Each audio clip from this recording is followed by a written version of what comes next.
தபஸ் இருக்கணும். ஒரு ஞானியை பார்க்கறதுக்கு ஒரு தபஸ் இருக்கணும். அந்த தபஸ் என்னன்னா, தன் வாழ்க்கையை செவ்வனே வாழணும்.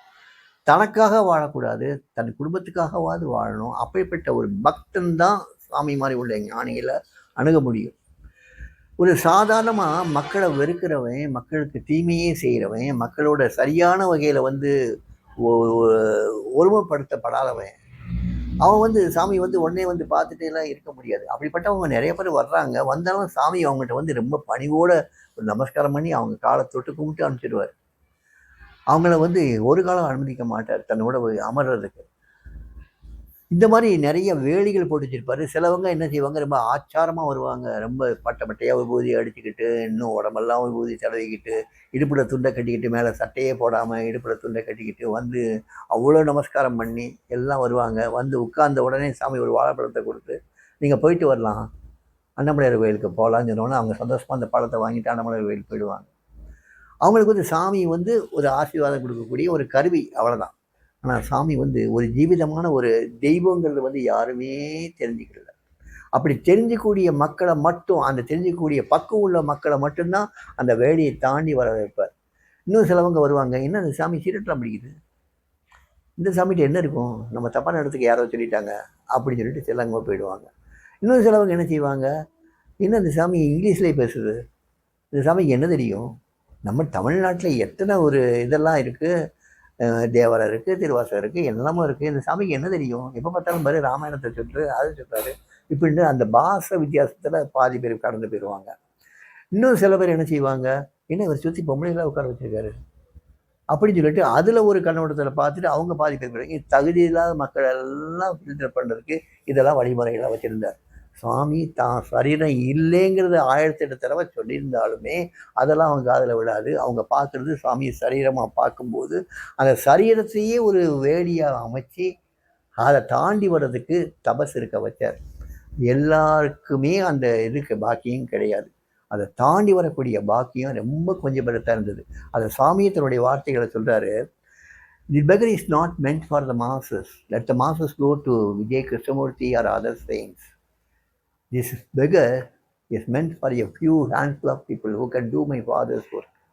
இந்த பிச்சைக்காரன் மக்களுக்காக அனுப்பப்பட்டவன் இல்ல. இந்த பிச்சைக்காரன் ஒரு சில பக்தர்களுக்காக அனுப்பப்பட்டவன். அந்த ஒரு சில பக்தர்கள் போதும். அப்பாவ வேலை செய்றதுக்கு ஒரு சில பக்தர்கள் இந்த பிச்சைக்காரனுக்கு போதும். அவங்களுக்காக தான் இந்த பிச்சைக்காரன் உட்கார்ந்துட்டு இருக்கானே தவிர்த்து, இந்த பிச்சைக்காரன் கூட்டத்துக்காக இல்ல. அப்படின்னு வெளிப்படையாவே சொன்னவர் நம்ம சுவாமி. இன்னைக்கும் எத்தனையோ கூட்டங்கள் போனாலும், அவங்க அங்கேயும் போவாங்க. இத கடந்து கோயிலுக்கும் போவாங்க.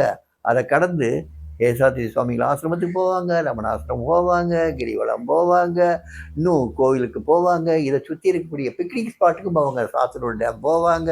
இன்னும் நெறைய ஹில் ஸ்டேஷன்லாம் சுத்தி இருக்கு. அங்கெல்லாம் போயிட்டு அப்புறம் தான் வீட்டுக்கு போவாங்க. ஒரு பிக்னிக் மாரி வருவாங்க. அந்த பிக்னிக் மாரி வர்றவங்களுக்கு நம்ம சாமி கிடையாது.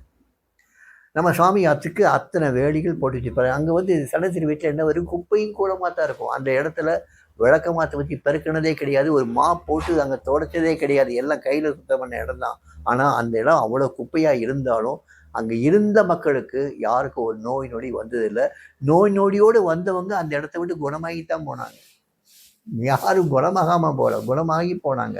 இத்தனை வேலிகள அமைச்சதுனால தான் சுவாமி அவருடைய வேலைய சரியா பண்ண முடிஞ்சது. பண்றதுக்கு நேரத்த அவர் அழகா யூஸ் பண்ணிக்கிட்டார்.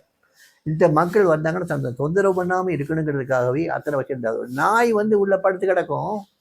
அது பக்கத்துல அந்த ஆச்சாரம் மிகுந்த ஒரு சில பக்தர்களை உட்கார வச்சிருப்பார். அந்த நாய் வந்து அவங்கள ஒட்டி உரசி படுத்து கிடக்கும். அது சாக்கடையில புரண்டு வந்து இருக்கும். அதுல நிறைய உண்ணி வேற இருக்கும். திருப்பி அவன் வருவானோ, அந்த நாய் வந்து உங்க மடியில வந்து படுத்துக்கும் சமயத்துக்கு. அந்த மாரி இத கண்டுலாம் வெறுக்கக்கூடியவன், இந்த மாரி சூழ்நிலைலாம் இருந்து பார்க்க முடியாதவன் ஓடிருவான்ல.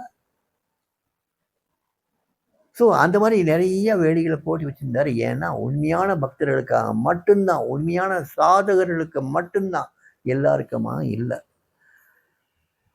அதுல இந்த மாரி சில கூட்டங்களையும் உட்கார வச்சிருந்தார். சில அதிகார மையங்கள உட்கார வச்சிருந்தார். சில ஆன்மீக மையங்களையும் உட்கார வச்சிருந்தார்.